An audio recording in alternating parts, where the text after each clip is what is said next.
Hello student, welcome to Apex classes to a digital platform. आज हम 10th class के second chapter मानव तंत्र का अध्ययन कर रहे हैं। मानव तंत्र में कल हमने पढ़ा था पाचन तंत्र के बारे में। पाचन तंत्र का जो सेकंड पार्ट है आज अपन उसके बारे में अध्ययन करेंगे। तो बात करते हैं मानव तंत्र में पाचन ग्रंथियाँ हैं उसके बारे में आज बात करते हैं। पाचन ग्रंथियों के बारे में बात करेंगे। सबसे पहले पाचन ग्रंथियाँ क्या होती है और कैसे होती है। कल हमने पढ़ा था कि पाचन तंत्र दो भागों से मिलकर बना होता है। एक होता है आहार नाल एलिमेंट्री कैनाल और दूसरा होता है पाचन ग्रंथियाँ। कल हमने आहार नाल के बारे में अध्ययन किया था कि आहार नाल होती क्या है और आहार नाल के भाग कहाँ कहाँ से होते हैं। यानी मुख से लगाकर गुदा तक जो भी सारे भाग होते हैं, चाहे मुख हुआ, चाहे गर्सिका हुई, ग्रासनाल, आमाशय, छोटी आंत, बड़ी आंत, ये सारे भाग थे वो आहार नाल के भाग थे जो 8 से 10 मीटर लंबी होती है। और आज अपन बात करने वाले हैं पाचन ग्रंथियों की। तो जो पाचन ग्रंथियां और आहार नाल मिलकर पूरे पाचन तंत्र का निर्माण करती है। बात करते हैं पाचन ग्रंथियां की, तो हमारे शरीर में मुख्यतः 3 प्रकार की पाचन ग्रंथियां पाई जाती है। एक होती है लार ग्रंथियां, दूसरी होती है अग्नाशय ग्रंथियां और तीसरी होती है यकृत ग्रंथि। तो जो लार ग्रंथियां होती है ये लार का स्त्रावण करती है। ये मुख्यतः हमारे मुख के अंदर मुख गुहा में बकल कैविटी में पाई जाती है। दूसरी अग्नाशय ग्रंथि है, तीसरी यकृत ग्रंथि है। अग्नाशय ग्रंथि भी और यकृत ग्रंथि दोनों पास पास में पाई जाती है, आमाशय के नीचे की और ग्रहणी के पास में पाई जाती है। तो इनके बारे में विस्तार से अपन अध्ययन करेंगे कि ये ग्रंथियाँ कहाँ पाई जाती है, इनके क्या कार्य होते हैं और कैसे वर्क करती है। तो नेक्स्ट देखें आप, इसी में सबसे पहले है लार ग्रंथियाँ। ये लार ग्रंथियाँ क्या होती है, कैसे काम करती है, उसके बारे में बात करेंगे। तो लार ग्रंथियाँ जैसे कि डायग्राम में दे रखी है, मुख्यतः ये 3 जोड़ी होती है। मुख्यतः कितनी जोड़ी होती है? 3 जोड़ी। यानी एक यहाँ पे पाई जाती है जो गाल में पाई जाती है, दूसरी होती है वो यहाँ पे पाई जाती है और तीसरी ये। तो ये 3 होती है, टोटल 3 ग्रंथियाँ पाई जाती है। 3 इधर होती है और 3 उधर होती है, टोटल 6 ग्रंथियाँ होती है। तो सबसे पहले बात करें लार ग्रंथियाँ, तो संख्या में ये कितनी होती है? 3 जोड़ी ये होती है। तो संख्या में अपन बात करेंगे, संख्या में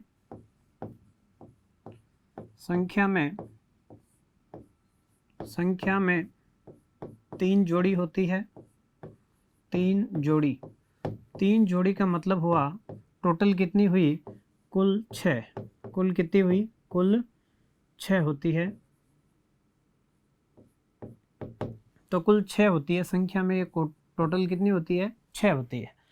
तो ये तीनों ग्रंथियाँ, 3 इधर हुई 3 उधर, टोटल 6 होती है। और इनका मुख्यतः जो कार्य होता है, तो इनका जो मुख्य कार्य होता है, एक तो होता है भोजन को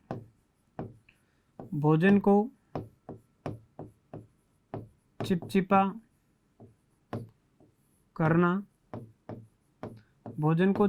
करना।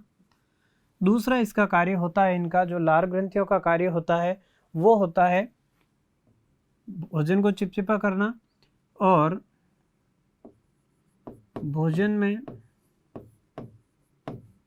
में उपस्थित स्टार्च का पाचन शुरू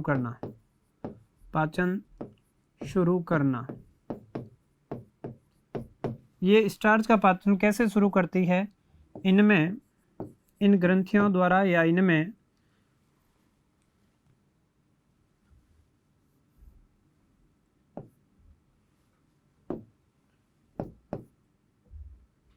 इनके द्वारा एमाइलेज व टाइलिन एंजाइम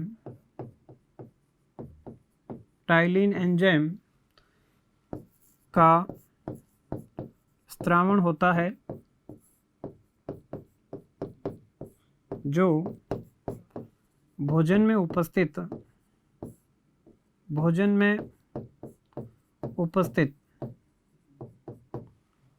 स्टार्च का पाचन करती है।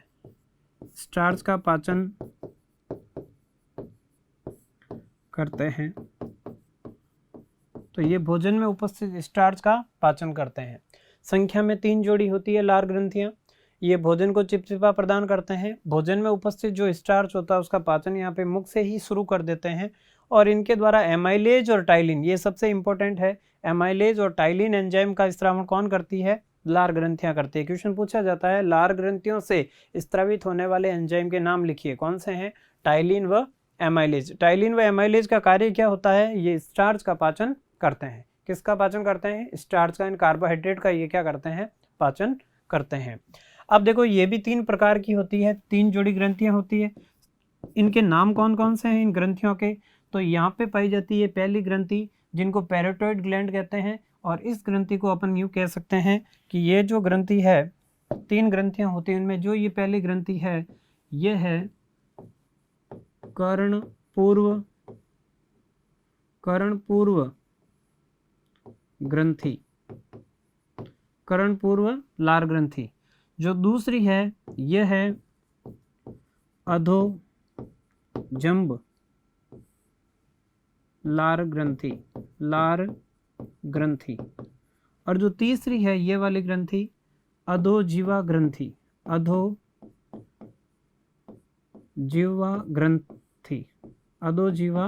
लार ग्रंथि। ये 3 प्रकार की, एक ग्रंथि, ये दूसरी ग्रंथि और ये तीसरी। एक साइड में 3 हुई, दोनों साइड में 3 और 3 कितनी हो गई? 6। अब देखें ये तीनों के नाम मैंने आपको बताए। एक कौन सी है? पहले सबसे पहले कर्णपूर्व, तो एक हो गई कर्णपूर्व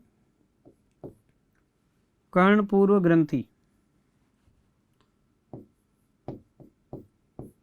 कर्णपूर्व लार ग्रंथि।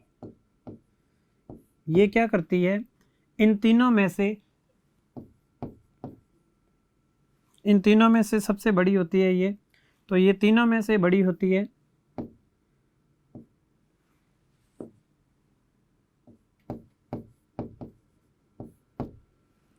बड़ी ग्रंथि होती है, एक तो बड़ी होती है, साथ साथ में ये तरल का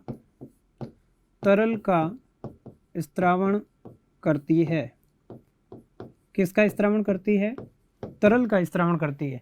ये तरल पदार्थ का स्त्रावण करती है कौन? कर्णपूर्व लार ग्रंथि, जो कि गालों में पाई जाती है हमारे, ये बड़ी वाली ग्रंथि। इन तीनों में से आप डायग्राम में भी देख सकते हैं, सबसे बड़ी ग्रंथि पूछे, इन तीनों में से सबसे बड़ी कौन सी है? कर्णपूर्व लार ग्रंथि। दूसरी की बात करते हैं, तो दूसरी कौन सी है? अभी आपने पढ़ी एक अधोजंब थी और एक अधोजीवा। ये अधोजंब है और ये जीभ के नीचे है तो अधोजीवा। तो देखें अधोजंब ग्रंथि,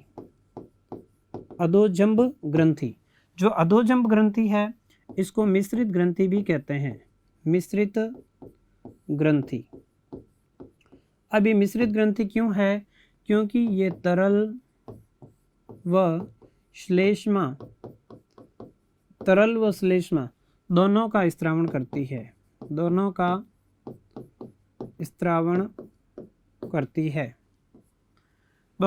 करती है, और तीसरी हमने पढ़ी थी अधोजीवा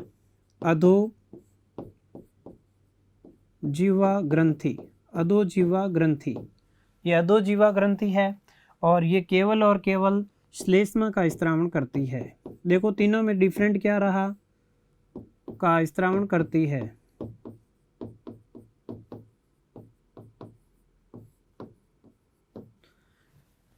कर्णपूर्व ग्रंथि, लार ग्रंथि, तो ये लार ग्रंथि बड़ी होती है इन तीनों में से और तरल का स्त्रावण करती है, लिक्विड का। दूसरी अधोजंब ग्रंथि, ये मिश्रित ग्रंथि है क्योंकि ये तरल के साथ साथ में म्यूकस यानी श्लेष्मा का भी स्त्रावण करती है। और जो तीसरी है अधोजीवा ग्रंथि, ये श्लेष्मा का स्त्रावण करती है। तो ये लार ग्रंथियों के बारे में था, आपको बिल्कुल याद होना चाहिए। बहुत ही ईजी टर्म्स है कि संख्या में 3 जोड़ी, टोटल 6 होती है। मनुष्य के एक साइड में 3 होती है, दूसरे साइड में भी 3 होती है। एक भाग का डायग्राम आपके सामने है जिसमें 3 दे रखी है। फिर देखो इनके द्वारा एमाइलेज व टाइलिन का एंजाइम का स्त्रावण किया जाता है। इनके द्वारा 2 प्रकार के एंजाइम होते हैं, एक टाइलिन और एक कौन सा? एमाइलेज। ये दोनों एग्जाम की दृष्टि से बहुत महत्वपूर्ण है कि लार ग्रंथियों से स्त्रावित होने वाले एंजाइमों के नाम लिखिए, आपको रटना है बिल्कुल। कौन कौन सा है? एक है टाइलिन और दूसरा कौन सा है? एमाइलेज। गुड। तो देखो टाइलिन व एमाइलेज होते हैं 2 एंजाइम, तो इनके द्वारा इनका स्त्रावण होता है और ये भोजन में जो उपस्थित स्टार्च होता है स्टार्च का पाचन करती है, स्टार्च को ये तोड़ती है माल्टोज में एंड स्टार्च का पाचन करती है। ये ग्रंथियां 3 प्रकार की होती है, तीनों कौन कौन सी है उसके नाम दे रखे हैं। कर्णपूर्व ग्रंथि, दूसरी अधोजम ग्रंथि और तीसरी कौन सी है, अधोजीवा ग्रंथि। तो ये लार ग्रंथियां थी, तीनों प्रकार की लार ग्रंथियां आपके सामने है। लार ग्रंथियां, तो ये लार ग्रंथियां थी, ये पाचक ग्रंथियां कहलाती है। तो एक पाचक ग्रंथि हमने पढ़ ली, कौन सी पढ़ी हमने, कौन सी पढ़ी, लार ग्रंथि। और लार ग्रंथि के बारे में आपको बिल्कुल पता है कौन कौन सा क्वेश्चन आ सकता है कहाँ से बोर्ड में, ये आपको पता चला। नेक्स्ट जो दूसरी ग्रंथि है, दूसरी ग्रंथि कौन सी है, अग्नाशय ग्रंथि। कौन सी ग्रंथि है, अग्नाशय ग्रंथि। तो अग्नाशय ग्रंथि के बारे में बात करते हैं कि अग्नाशय ग्रंथि कहाँ पे पाई जाती है और इसके भी क्या कार्य होते हैं। तो देखें, अग्नाशय ग्रंथि की स्थिति की बात करें, स्थिति कहाँ पे पाई जाती है ये, तो ये पाई जाती है आमाशय के नीचे, आमाशय के नीचे, यकृत के सामने, यकृत के सामने पाई जाती है, ये इसकी स्थिति है। तो आप ये एग्जाम में बिल्कुल देख सकते हैं, अग्नाशय ग्रंथि का डायग्राम भी यहाँ पे दे रखा है कि अग्नाशय ग्रंथि कौन सी है। तो ये वाली जो ग्रंथि दिख रही है आपको इस प्रकार से, ये वाली ग्रंथि, तो ये ग्रंथि कौन सी ग्रंथि है, अग्नाशय ग्रंथि। कौन सी ग्रंथि है, अग्नाशय ग्रंथि का डायग्राम है। ये वाली जो ग्रंथि है इस प्रकार से, ये वाली ग्रंथि, तो ये ग्रंथि है इस प्रकार से, ये ग्रंथि, ये अग्नाशय ग्रंथि है। और यहाँ पे पाया जाता है इस प्रकार से, जो स्टमक है वो स्टमक इस प्रकार से यहाँ पे होता है, इस प्रकार से ये वाला स्टमक होता है मनुष्य में, और इस स्टमक के नीचे की ओर पाई जाती है ये वाली ग्रंथि, और ये इस प्रकार से इसमें खुलता है। और ये वाली जो स्ट्रक्चर दिख रही है, ये वाली जो स्ट्रक्चर है वो ग्रहणी वाली स्ट्रक्चर है, इसको अपन क्या कहते हैं, ग्रहणी। तो ग्रहणी के सामने पाई जाती है, यहीं पे पाया जाता है, ये इस प्रकार से क्या पाया जाता है, यहाँ पे पाया जाता है यकृत। तो ये ग्रहणी है, ये यकृत होगा, ये पित्तवाहिनी होगी, पित्ताशय कहेंगे जिसको, देखो ये पित्ताशय यहाँ पे इस प्रकार का पित्ताशय होगा, ये वाला ये पित्ताशय होगा यहाँ पे, और ये यकृत होगा। यकृत के सामने, आमाशय के नीचे, ग्रहणी के पास में पाई जाती है, क्या पाई जाती है भाई, अग्नाशय ग्रंथि पाई जाती है। तो अग्नाशय ग्रंथि के बारे में बात करें तो यह दूसरी सबसे बड़ी ग्रंथि है, दूसरी सबसे बड़ी ग्रंथि है। तो सबसे बड़ी ग्रंथि कौन सी है, सबसे बड़ी ग्रंथि तो है कौन सी, यकृत। हमारे शरीर की सबसे बड़ी ग्रंथि कौन सी है, यकृत ग्रंथि। और दूसरी सबसे बड़ी ग्रंथि कौन सी है, अग्नाशय ग्रंथि। आज अपन बात कर रहे हैं अभी अग्नाशय ग्रंथि के बारे में। तो ये दूसरी सबसे बड़ी ग्रंथि है, कौन सी है, दूसरी सबसे बड़ी ग्रंथि है, दूसरी सबसे बड़ी ग्रंथि है। तो ये तो होगी स्थिति के बारे में बात और इसके बारे में बात। अब देखो इसको मिश्रित ग्रंथि भी कहते हैं। क्या कहते हैं इसको, मिश्रित ग्रंथि भी कहते हैं, मिक्स ग्लैंड भी कहते हैं। मिश्रित ग्रंथि क्यों कहते हैं, मिश्रित ग्रंथि कहते हैं। अब इसको क्यों कहते हैं उसके बारे में बात करते हैं। यह ग्रंथि अंतःस्रावी व बहिस्रावी ग्रंथि की तरह कार्य करती है, ग्रंथि की तरह कार्य करती है। अंतःस्रावी और बहिस्रावी ग्रंथि की तरह कार्य करती है। जो पहला था अंतःस्रावी ग्रंथियां किसे कहते हैं इसके बारे में भी बात करेंगे। तो अंतःस्रावी ग्रंथि उसे कहते हैं, ये डक्टलेस ग्लैंड होती है, यानी इनमें नलिकाएं नहीं होती है, इनको कहेंगे नलिका विहीन ग्रंथियां। नलिका विहीन ग्रंथियां होती है। तो ये नलिका विहीन ग्रंथियां होती है, यानी कि इसमें नलिकाएं नहीं होती है। इनका जो स्राव निकलता है इनमें से, वो नलिका से होता हुआ ब्लड में नहीं जाता है। इनकी नलिका होती नहीं है, नलिका विहीन होती है, तो इनसे जो भी द्रव निकलता है वो सीधे कहाँ पहुँच जाता है, रक्त में पहुँच जाता है। तो ये अपने स्त्राव, अपने स्त्राव सीधे रक्त में छोड़ती है, रक्त में छोड़ती है, इसलिए इनको क्या कहते हैं, अंतःस्त्रावी ग्रंथियां कहते हैं। ये नलिका विहीन ग्रंथियां होती है, इनमें नलिकाएं नहीं होती है, इनसे जो भी तरल निकलता है वो सीधे कहाँ पहुंच जाता है, ब्लड में, रक्त में पहुंच जाता है, अपने स्त्राव को सीधे रक्त में छोड़ती है, इसलिए इनको कहते हैं अंतःस्त्रावी ग्रंथियां। जो दूसरी ग्रंथि थी वो कौन सी थी, बहिस्त्रावी ग्रंथि, बहिस्त्रावी ग्रंथि ये दोनों की तरह काम करती है। जो अग्नाशय होता है ये अंतःस्त्रावी की भांति भी व्यवहार करती है और बहिस्त्रावी की तरह भी व्यवहार करती है। तो देखो बहिस्त्रावी किसे कहेंगे, ये नलिका युक्त होती है, नलिका युक्त यानी इसमें नलिकाएं पाई जाती है, नलिका युक्त ग्रंथि होती है। ये अपने स्त्राव नलिका में छोड़ती है, नलिका में छोड़ती है। तो हमने बात की थी कि ये जो ग्रंथि है अग्नाशय ग्रंथि, ये अग्नाशय ग्रंथि है जो अंतःस्त्रावी और बहिस्त्रावी दोनों की भांति व्यवहार करती है। अंतःस्त्रावी और बहिस्त्रावी की भांति व्यवहार क्यों करती है, क्योंकि ये एंजाइम व हार्मोन दोनों का स्त्रावण करती है। कौन, अग्नाशय ग्रंथि।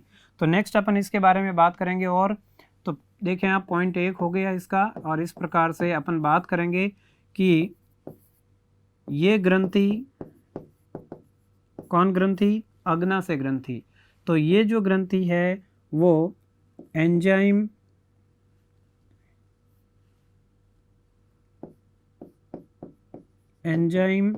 व हार्मोन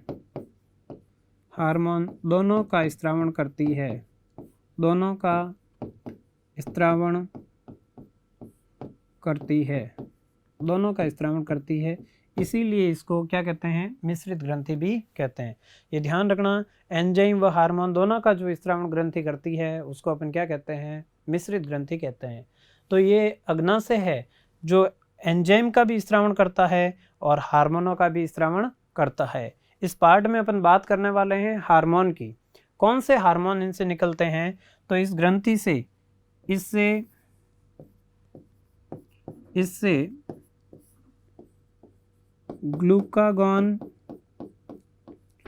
ग्लूकागॉन व इंसुलिन नामक हार्मोन निकलते हैं, नामक हार्मोनों का स्त्रावण होता है, तो ग्लूकागॉन व इंसुलिन दो हार्मोनों का स्त्रावण इनके द्वारा होता है, तो हार्मोनों का स्त्रावण होता है।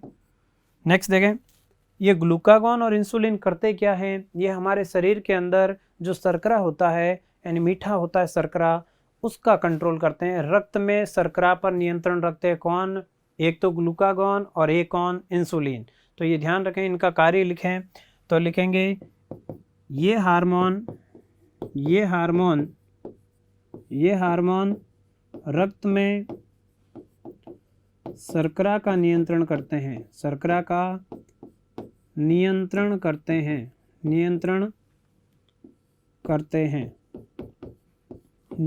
करते हैं। अब देखें आप, बोर्ड की व्यू से सबसे इम्पोर्टेंट क्वेश्चन, अगर हमारे शरीर में इस इंसुलिन हार्मोन की कमी होगी तो क्या होगा, ये एग्जाम की दृष्टि से सबसे महत्वपूर्ण क्वेश्चन है। तो यहाँ पे अपन बात करेंगे कि इंसुलिन की कमी के कारण इंसुलिन की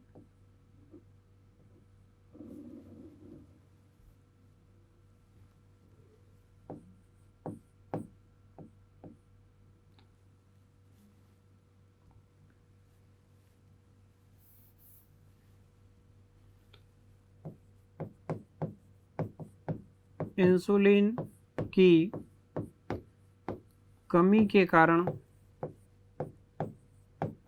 के कारण एक रोग होता है, मधुमेह,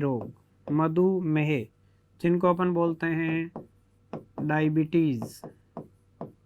क्या बोलते हैं, डायबिटीज़ रोग हो जाता है। ये इस स्लाइड का इम्पोर्टेंट क्वेश्चन है कि अगर हमारे शरीर में इंसुलिन की कमी हो जाए तो कौन सा रोग होता है। तो इंसुलिन की कमी के कारण कौन सा रोग होता है, मधुमेह या डायबिटीज़ रोग होता है। तो क्वेश्चन ऐसा भी पूछा जा सकता है, डायबिटीज़ या इंसुलिन रोग किस हार्मोन की कमी के कारण होता है। तो इंसुलिन हार्मोन की कमी के कारण कौन सा रोग होता है, मधुमेह या डायबिटीज़ रोग होता है। इस स्लाइड का ये बहुत ही इंपॉर्टेंट क्वेश्चन है, ये एग्जाम में पूछा गया क्वेश्चन है कि मधुमेह या डायबिटीज़ रोग किस हार्मोन की कमी के कारण होता है। तो इंसुलिन हार्मोन की कमी के कारण होता है। क्वेश्चन पूछ ले आपको, अग्नाशय ग्रंथि से स्रावित होने वाले 2 हार्मोनों के नाम लिखिए। तो पहला हार्मोन कौन सा है, ग्लूकागॉन। दूसरा हार्मोन कौन सा है, इंसुलिन। तो देखो एक तो था कौन सा, एक तो था ग्लूकागॉन और दूसरा कौन सा होता है, इंसुलिन। ये कैसे काम करते हैं इसके बारे में भी बात करते हैं। जो ये ग्लूकागॉन होता है, हमारे शरीर में जो भी शर्करा होती है, जो शर्करा होती है या फिर अपन यूँ कहें जो भी ये ग्लूकागॉन होता है, हमारे शरीर में जो भी ग्लूकोज होता है, ग्लूकोज जो भोजन में लेते हैं, उस ग्लूकोज को ये किस में बदलता है, शर्करा में बदल देता है। और जो इंसुलिन होता है ये क्या करता है, जब हमारे शरीर में शर्करा का लेवल बढ़ जाता है तो उस शर्करा को ये वापस किस में बदल देता है, ग्लूकोज में बदल देता है।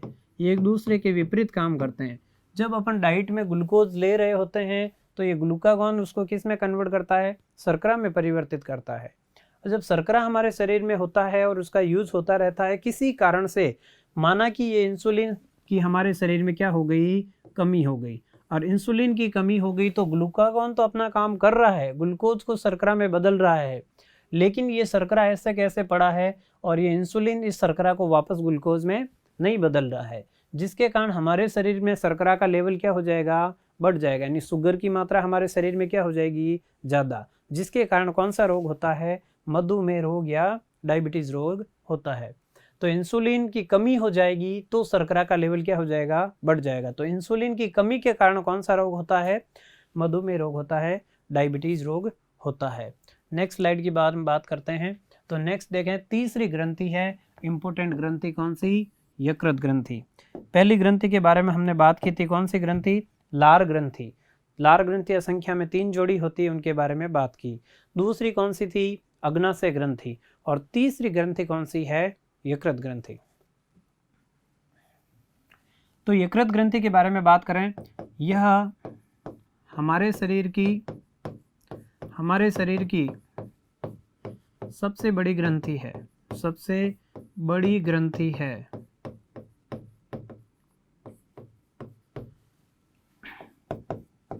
इसका निर्माण, इस ग्रंथि का निर्माण, इसका निर्माण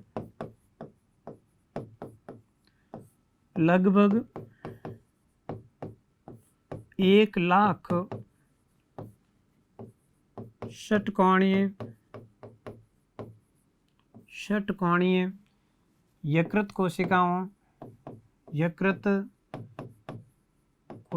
से होता है। 1,00,000 षटकोणीय यकृत कोशिकाएं होती है, उसके द्वारा इसका निर्माण होता है। ये जो कोशिकाएं होती है, ये यकृत की, ये कोशिकाएं संरचनात्मक क्रियात्मक इकाई होती है, क्रियात्मक इकाई होती है।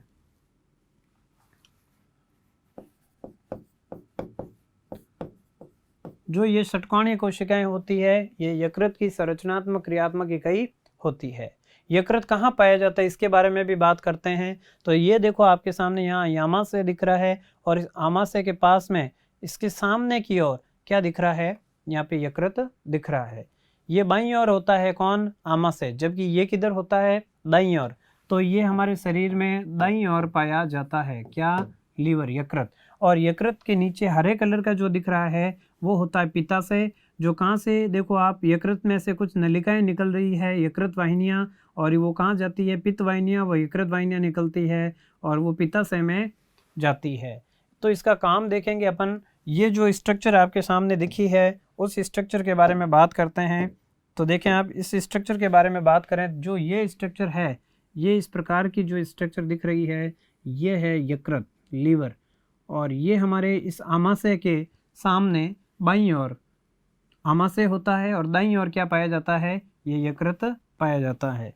और इस यकृत में से अपन ये भी देखेंगे कि यकृत के पास में इनमें से कुछ ये नलिकाएं निकल रही है इस प्रकार से, और ये इस प्रकार की एक ट्यूब में जाकर खुल रही है, तो इसको अपन क्या कहेंगे, पित्ताशय।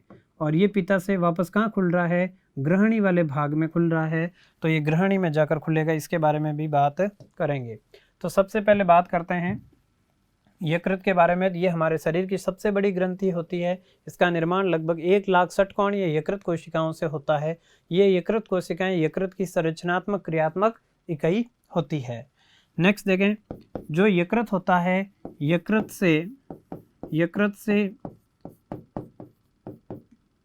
से पित्त रसों का, पित्त लवणों का, पित्त रसों का स्त्रावण होता है जो बाद में पित्त वाहिनी द्वारा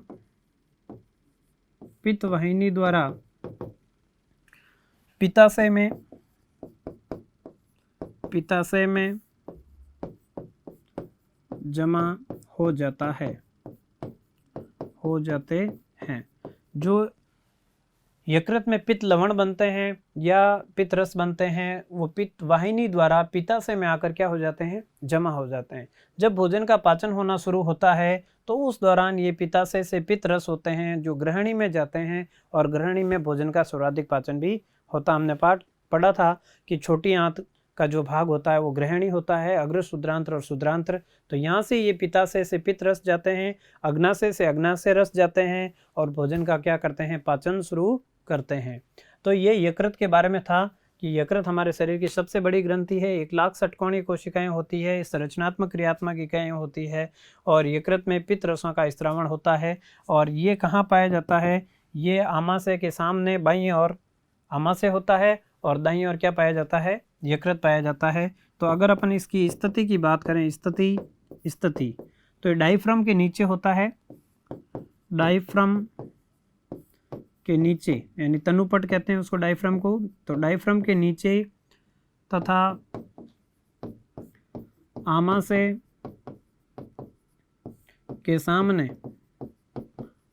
के सामने किधर, दाईं ओर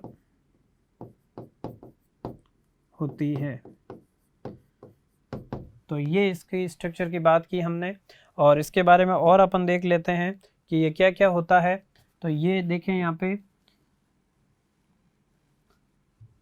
ये था, यहाँ पे देखो इधर से ये होता हुआ ये आमाशय आ रहा है, ये इस प्रकार से ये आमाशय का भाग है, ये आमाशय है, और आमाशय के पास में यहाँ से ये आमाशय ग्रहणी में खुल रहा है, ये ग्रहणी वाला भाग है जो आगे चलकर छोटी आंत में खुलेगा।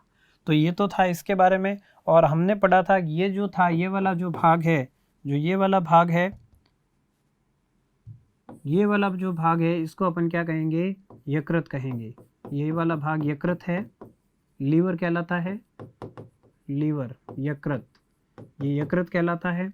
ये वाला भाग आमाशय कहलाता है। और इसके बीच में अभी हमने पढ़ा था कि एक स्ट्रक्चर और होती है, जो ये वाली भाग दिख रही है पित्ताशय।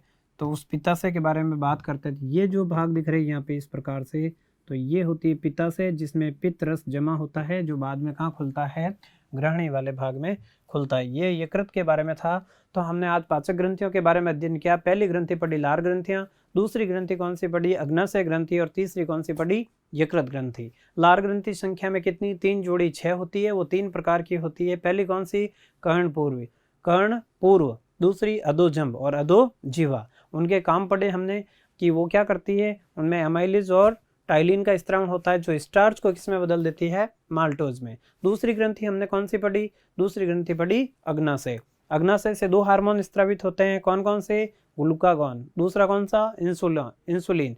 और इंसुलिन की कमी के कारण जो रोग होता है वो होता है कौन सा? Diabetes mellitus. याद रखना, सबसे इंपॉर्टेंट क्वेश्चन है। इंसुलिन की कमी के कारण कौन सा रोग होता है? डायबिटीज़ रोग होता है, जिसको मधुमेह भी कहते हैं। फिर हमने तीसरी पढ़ी कौन सी? यकृत ग्रंथि। इससे पित्त रसों का स्त्रावण होता है, ये भी भोजन के पचाने में सहायक होती है, हमारे शरीर की सबसे बड़ी ग्रंथि होती है। नेक्स्ट इसके बारे में आगे बात करते हैं। विभिन्न पाचन अंग द्वारा स्त्रावित पाचन रस तथा उनके कार्य। किन अंगों से कौन सा पाचन रस निकलता है और उसके क्या कार्य होते हैं, उसके बारे में बात करेंगे। इनमें से भी एग्जाम की दृष्टि से बहुत ही महत्वपूर्ण क्वेश्चन आते हैं। तो देखो, सबसे पहले पाचन रस को स्त्रावित करने वाले अंग का नाम। सबसे पहले हमने बात करते हैं, सबसे पहले कौन सा? लार ग्रंथियां। अभी हमने पढ़ा तो लार ग्रंथियां हमने ये पढ़ा था, संख्या में ये कितनी होती है? 3 जोड़ी। कितनी? टोटल 6 होती है। कौन कौन सी? कर्णपूर्व, फिर कौन सी? अधोजीवा और अधोजम, 3 प्रकार की होती है। स्त्रावित एंजाइम हमने पढ़े थे, इनसे 2 प्रकार के एंजाइम होते हैं। कौन कौन सा? एक होता है एमाइलेज। कौन सा होता है? Amylase, amylase. और दूसरा कौन सा होता है? एक होता है टाइलिन। कौन सा होता है? टाइलिन। ये 2 प्रकार के एंजाइम स्त्रावण होते हैं। याद रखना, एग्जाम में क्वेश्चन आ सकता है कि लार ग्रंथियों से स्रावित एंजाइमों के नाम कौन कौन सा? एमाइलेज और टाइलिन। इन दोनों का क्या कार्य होता है? हमने पढ़ा था कि इसका कार्य होता है, जो कार्बोहाइड्रेट स्टार्च होता है मुख में, उसका ये पाचन किस में कर देते हैं? ये कर देते हैं माल्टोज में, माल्टोज। तो ये माल्टोज में परिवर्तित करते हैं। फिर दूसरी बात करते हैं इसके आगे। दूसरी जो अंग है, लार ग्रंथियों के बाद क्या जो अंग पढ़ेंगे अपन, तो लार ग्रंथियों के बाद में आता है कौन सा? आमाशय। कौन सा आता है? आमाशय, स्टमक। तो स्टमक की स्ट्रक्चर हमने इस प्रकार की पढ़ी थी कि स्टमक होता है, और इनमें क्या क्या होता है? तो इनमें एक तो पाया जाता है पेप्सिन। कौन सा पाया जाता है? पेप्सिन। और दूसरा कौन सा होता है? रेनिन। ये 2 प्रकार के एंजाइम होते हैं, दोनों के नाम आपको याद करने हैं। एक तो होता है रेनिन और एक होता है कौन सा? पेप्सिन। ये दोनों के दोनों आमाशय से निकलने वाले हार्मोन एंजाइम है। एक पेप्सिन है और एक कौन सा है? रेनिन है। अब देखो, इनके क्या कार्य होते हैं, इनके बारे में भी बात करते हैं। जो ये पेप्सिन होता है, पेप्सिन होता है, तो पेप्सिन तो क्या करता है? जो भी भोजन के अंदर प्रोटीन होते हैं, क्या होते हैं? प्रोटीन।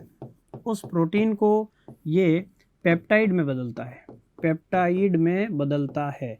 और दूसरा हमने पढ़ा रेनिन, तो इसका भी कार्य पढ़ते हैं। रेनिन क्या करता है? ये एग्जाम की व्यू से बहुत ही महत्वपूर्ण क्वेश्चन है। रेनिन का कार्य क्या होता है? तो जो ये रेनिन है, रेनिन है, तो रेनिन का क्या कार्य होता है, इसके बारे में भी अपन बात करने वाले हैं। तो देखें, रेनिन का क्या कार्य है।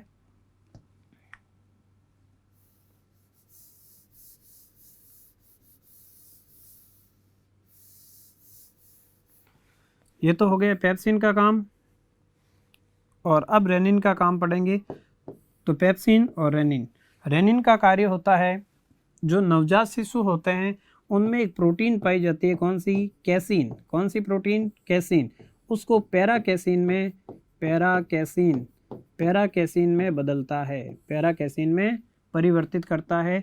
तब जाके नवजात जो छोटे बच्चे होते हैं, जो माँ का दूध पीते हैं, उनमें ऊर्जा केवल माँ का दूध ही होता है। उसमें विशेष प्रकार की प्रोटीन पाई जाती है। कौन सी पाई जाती है? कैसीन।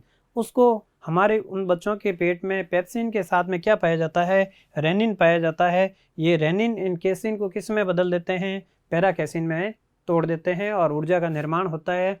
तो देखें, ये बहुत ही इंपॉर्टेंट क्वेश्चन है। नवजात शिशुओं में प्रोटीन को तोड़ने के लिए कौन सा एंजाइम पाया जाता है? कौन सा होता है? रेनिन। या पूछ ले, नवजात शिशुओं में कैसीन प्रोटीन को तोड़ने वाले एंजाइम का नाम लिखिए, कौन सा है? रेनिन। क्वेश्चन पूछ ले, रेनिन किस प्रोटीन को किस में परिवर्तित करता है? कैसीन प्रोटीन को पैराकैसीन में परिवर्तित करता है। तो ये आपको बिल्कुल याद रखना है। 2 चीज़ें इसमें पढ़ाई मैंने आपको। पहली कौन सी पढ़ाई? लार ग्रंथियों से एंजाइम होता है एमाइलेज और टाइलिन, जो स्टार्च को माल्टोज में बदल देते हैं। फिर पढ़ा हमने आमाशय, जो किसको? पेप्सिन और रेनिन को किस में बदल देते हैं? पेप्सिन होता है वो प्रोटीन को पेप्टाइड में तोड़ता है, और रेनिन कैसीन को पैराकैसीन में परिवर्तित करता है। अब उसके बारे में अपन बात करते हैं।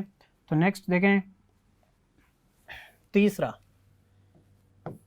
तो देखो एक तो हो गया कौन सा, पहला कौन सा हुआ,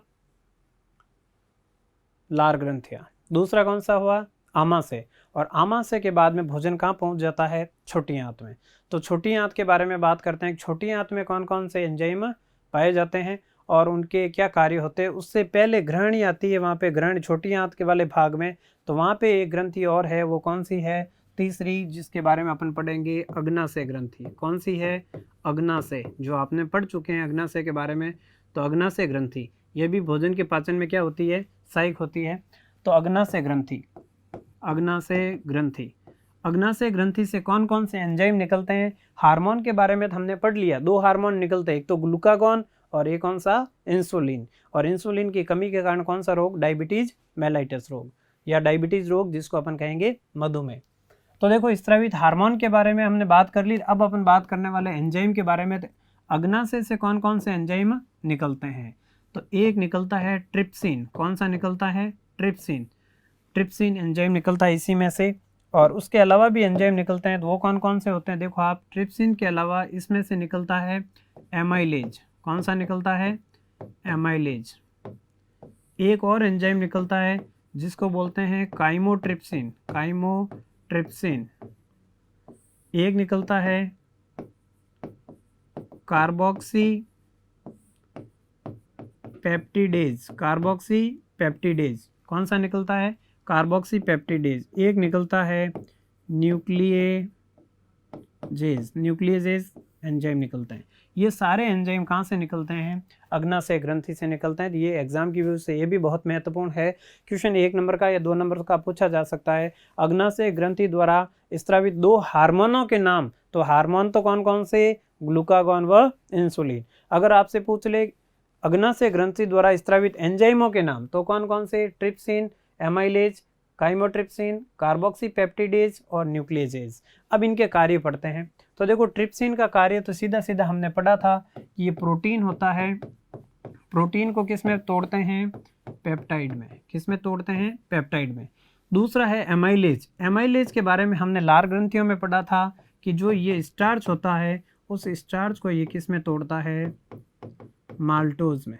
किस में तोड़ता है, माल्टोज में। फिर देखो काइमोट्रिप्सिन, ये भी किसको, प्रोटीन को किस में तोड़ता है, पेप्टाइड में तोड़ता है, पेप्टाइड में, एमिनो अम्लों में तोड़ता है। कार्बोक्सिलेज होता है, ये भी प्रोटीन को पेप्टाइड में और अमीनो अम्लों में तोड़ता है, अमीनो अम्लों में तोड़ता है।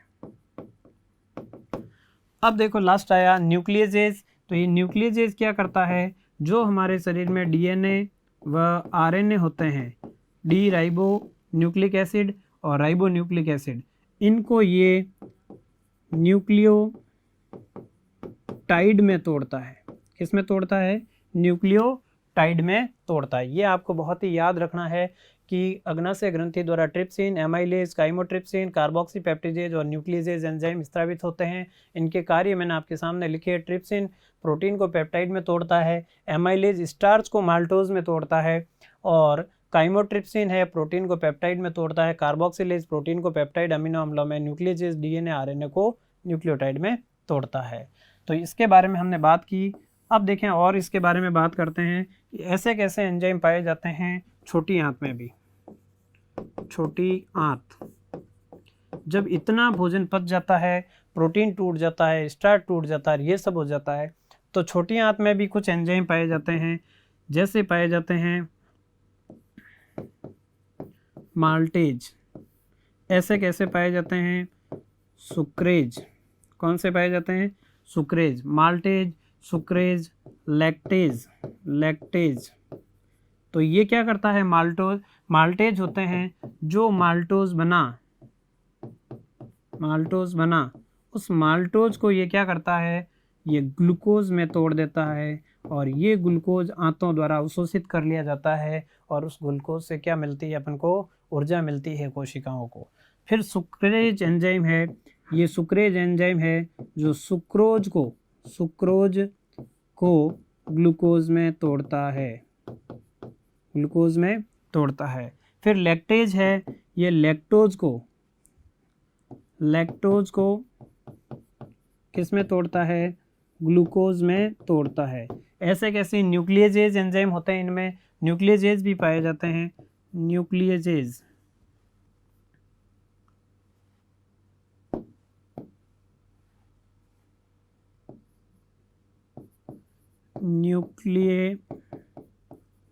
न्यूक्लियेजेज पाए जाते हैं जो क्या करते हैं?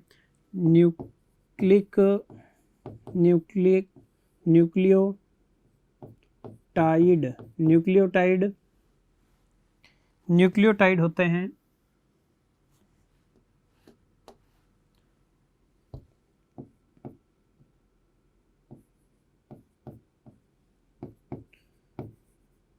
न्यूक्लियोटाइड, इसको ये न्यूक्लियोसाइड में बदलते हैं। न्यूक्लियोटाइड को किस में बदल देते हैं? न्यूक्लियोसाइड में बदलते हैं। एक और ग्रंथि रह गई, उसके बारे में बात कर लेते हैं। तो लास्ट जो है वो कौन सी है? लास्ट है आपकी बहुत ही इम्पोर्टेंट यकृत ग्रंथि, जिसके बारे में हमने पढ़ा था। यकृत में केवल क्या होते हैं? पित्त रस होते हैं या पित्त लवण होते हैं, जो विभिन्न प्रकार के पाचक रसों में काम करते हैं। और ये क्या करते हैं? जो पित्त लवणों का पाचन करते हैं और भोजन में जो उपस्थित होते हैं कई प्रकार के घटक, उनका पाचन करने में ये भी क्या होते हैं? सहायक होते हैं। तो इनके बारे में बात हुई। नेक्स्ट देखें आप, भोजन का पाचन। भोजन का पाचन कैसे होता है?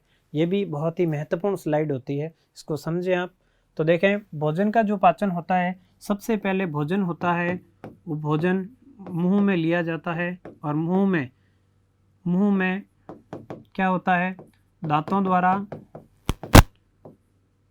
द्वारा क्या किया जाता है? भोजन को चबाया जाता है। भोजन को दांतों द्वारा चबाया जाता है।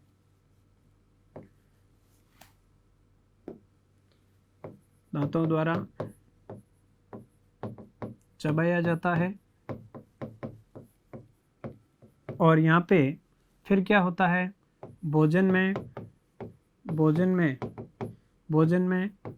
लार ग्रंथियों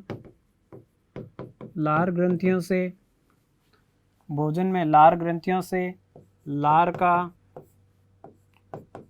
स्त्रावण होता है, जिससे क्या होता है? जिससे भोजन चिपचिपा हो जाता है। भोजन क्या हो जाता है? चिपचिपा हो जाता है। और चिपचिपा होने के साथ साथ में भोजन में स्टार्च का पाचन शुरू हो जाता है।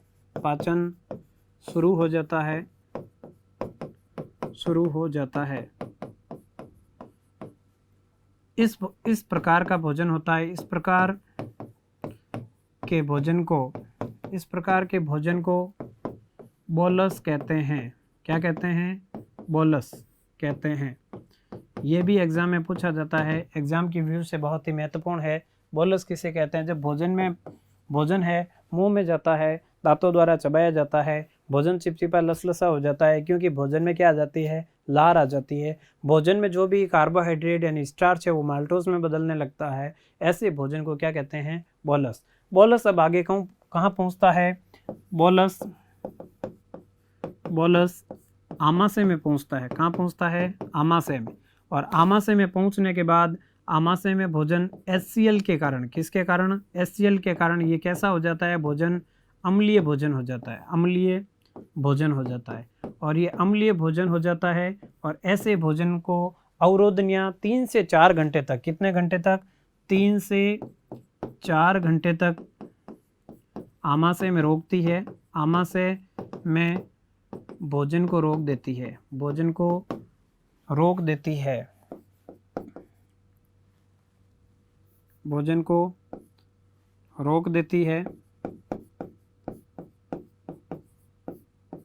अब इसे क्या कहेंगे? अब इनको, ये तो था बोलस, अब इसको कहेंगे, क्या कहेंगे? काइम। ऐसे भोजन को क्या कहेंगे?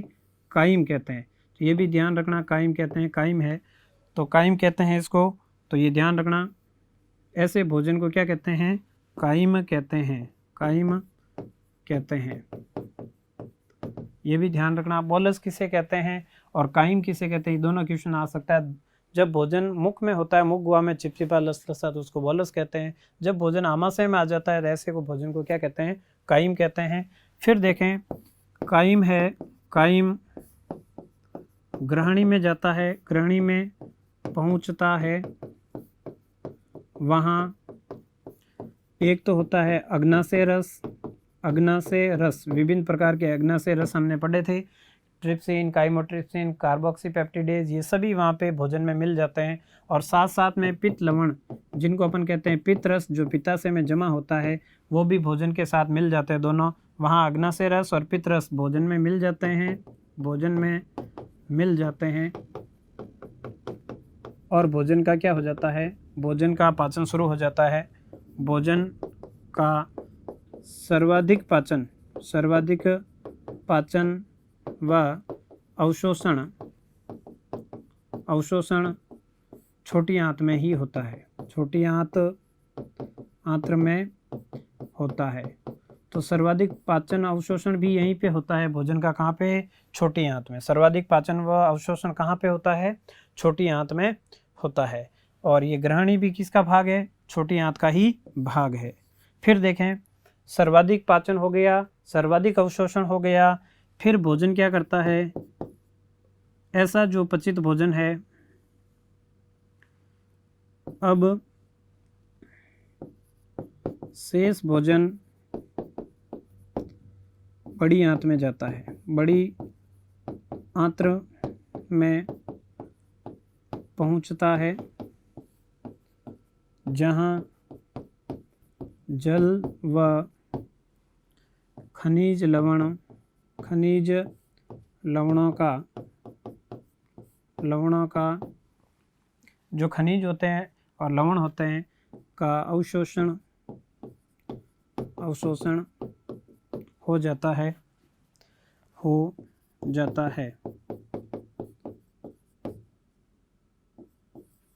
शेष अपशिष्ट को मलाशय, शेष जो अपशिष्ट है वो क्या करता है, शेष जो अपशिष्ट है,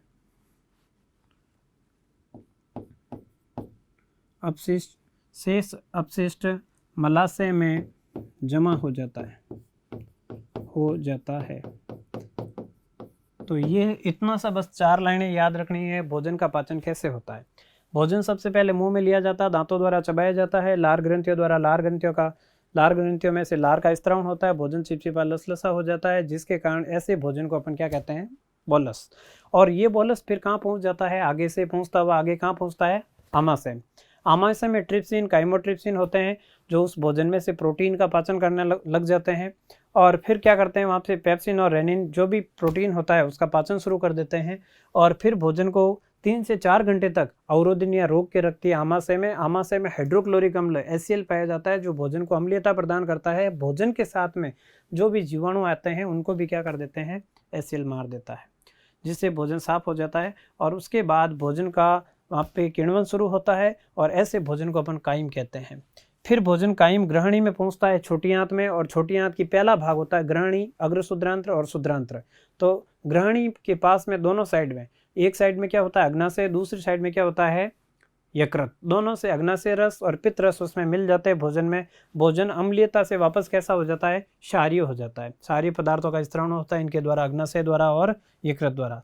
फिर देखें, ग्रहणी वाले भाग के बाद में शुद्रांत और अग्रशुद्रांत और शुद्रांत में भोजन का सर्वाधिक अवशोषण होता है। वहाँ पे भोजन अवशोषित हो जाता है, और उनमें से जो ग्लूकोज होता है वो रक्त में पहुँचता है, और अपन को क्या मिल जाती है, ऊर्जा मिल जाती है। फिर देखें, उसके बाद में भोजन का जो अपशिष्ट भाग है, जिसमें अब कोई किसी प्रकार की ऊर्जा नहीं रही, कुछ खनिज लवण और जल होते हैं, वो भी बड़ी आंत द्वारा अवशोषित कर लिए जाते हैं। और पीछे जो अपशिष्ट पदार्थ बनता है वो मलाशय में जाकर क्या हो जाता है, जमा हो जाता है, और तंत्रिक की क्रियाओं द्वारा उस मलाशय में पड़े अपशिष्ट पदार्थ को क्या कहते हैं, मल कहते हैं, और तंत्रिक की क्रियाओं द्वारा उनको त्याग दिया जाता है। तो ये था आपके भोजन का पाचन। अगर आपको समझ में आया है तो ज़्यादा से ज़्यादा लाइक करें, शेयर करें, सब्सक्राइब करें, बेल आइकन पे क्लिक करके घंटी के निशान पर, ताकि आगे का वीडियो आप तक पहुंच सके। आज की क्लास में आपने पूरा पाचन तंत्र पढ़ा। नेक्स्ट की क्लास में अपन जो 10th क्लास के चैप्टर है उसमें श्वसन तंत्र भी है, रक्त परिसंचरण तंत्र भी है, जनन तंत्र भी है, तंत्रिका तंत्र भी है, अंतःस्रावी तंत्र भी है। तो उन सब के बारे में बात करने वाले हैं और ये सबसे ज़्यादा अंक का पाठ है, तो इसको बहुत गहनता से पढ़ना है और पूरे विश्वास के साथ पढ़ना है। आज की क्लास के लिए थैंक यू, धन्यवाद। सब्सक्राइब करें हमारा apex classes edutech YouTube channel, साथ ही बेल आइकन को क्लिक करना बिल्कुल ना भूलें, ताकि आगे आने वाले सभी यूट्यूब वीडियोस की अपडेटेड नोटिफिकेशंस सबसे पहले आपको मिले। Apex classes edutech, subscribe now.